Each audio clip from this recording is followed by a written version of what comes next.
2 Shemuel chapter 18.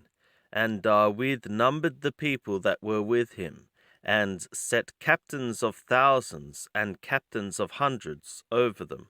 And David sent forth the people, a third part under the hand of Joab, and a third part under the hand of Abishai, the son of Zeruiah, Joab's brother, and a third part under the hand of Ittai the Gittite.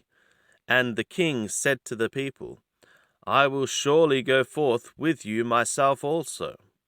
But the people said, Thou shalt not go forth, for if we flee away, they will not set a heart to us, neither if half of us die will they care for us. But thou art worth 10,000 of us. Therefore now it is better that thou be ready to help us out of the city. And the king said to them, What seemeth you best, I will do. And the king stood by the gate side, and all the people went out by hundreds and by thousands. And the king commanded Joab and Abishai and Ittai, saying, Deal gently for my sake with the young man, even with Absalom. And all the people heard, when the king gave all the captains charge concerning Absalom. So the people went out into the field against Israel, and the battle was in the forest of Ephraim.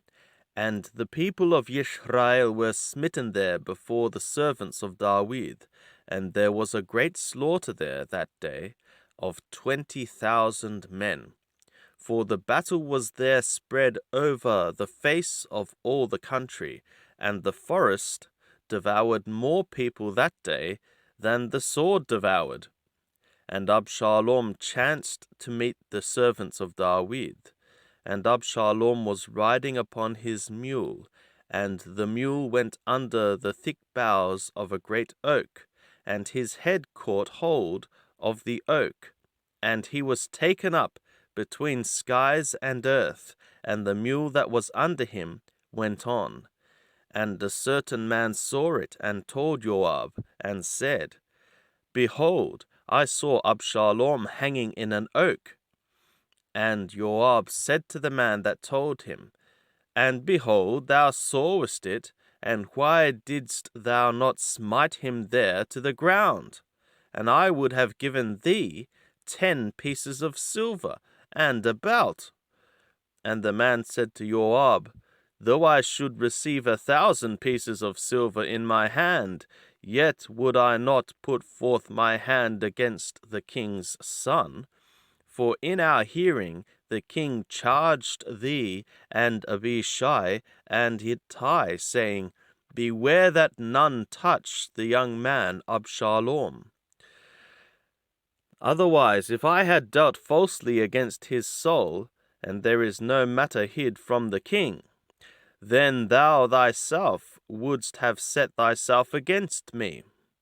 Then said Joab, I may not tarry thus with thee. And he took 3 darts in his hand, and thrust them through the heart of Absalom, while he was yet alive in the midst of the oak. And 10 young men that bare Joab's armor compassed about, and smote Absalom, and slew him. And Joab blew the sounding horn, and the people returned from pursuing after Israel, for Joab held back the people. And they took Absalom, and cast him into the great pit in the forest, and raised over him a very great heap of stones. And all Israel fled, every one to his tent. Now Absalom in his lifetime had taken and reared up for himself the pillar which is in the king's dale, for he said, I have no son to keep my name in remembrance. And he called the pillar after his own name, and it was called Absalom's monument to this day. Then said Ahimaaz, the son of Zadok, Let me now run, and bear the king tidings, how that Yahweh hath avenged him of his enemies. And Joab said to him, Thou shalt not be the bearing of tidings this day, but thou shalt bear tidings another day. But this day thou shalt bear no tidings, because the king's son is dead. Then said Joab to the Cushi, Go, tell the king what thou hast seen. And the Cushi bowed himself to Joab and ran. Then said Ahimaaz, the son of Zadok, yet again to Joab, But come what may, let me, I pray thee, also run after the Cushi. And Joab said, For what reason wilt thou run, my son, seeing that thou wilt have no reward for the tidings? But come what may, said he, I will run. And he said to him, Run. Then Ahimaaz ran by the way of the plain, and outran the Cushi. Now David was sitting between the two gates, and the watchman went up to the roof of the gate to the wall, and lifted up his eyes, and looked, and behold, a man running alone. And the watchman cried and told the king, and the king said, If he be alone, there is tidings in his mouth. And he came apace, and drew near. And the watchman saw another man running, and the watchman called to the doorkeeper, and said, Behold, another man running alone. And the king said, He also bringeth tidings. And the watchman said, I think the running of the foremost is like the running of Ahimaaz, the son of Zadok. And the king said, He is a good man, and cometh with good tidings. And Ahimaaz called and said to the king, All is well.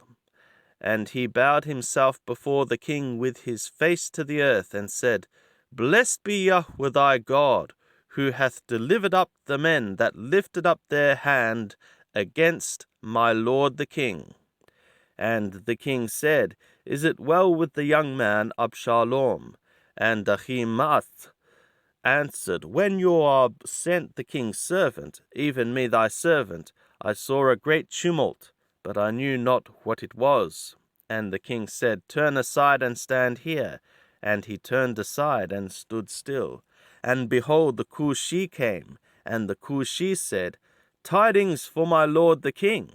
For Yahweh hath avenged thee this day of all them that rose up against thee. And the king said to the Cushi, Is it well with the young man Absalom? And the Cushi answered, The enemies of my lord the king, and all that rise up against thee to do thee hurt, be as that young man is. And the king was much moved, and went up to the chamber over the gate, and wept. And as he wept, thus he said, O my son, Absalom, my son Absalom, would I had died for thee, O Absalom, my son, my son.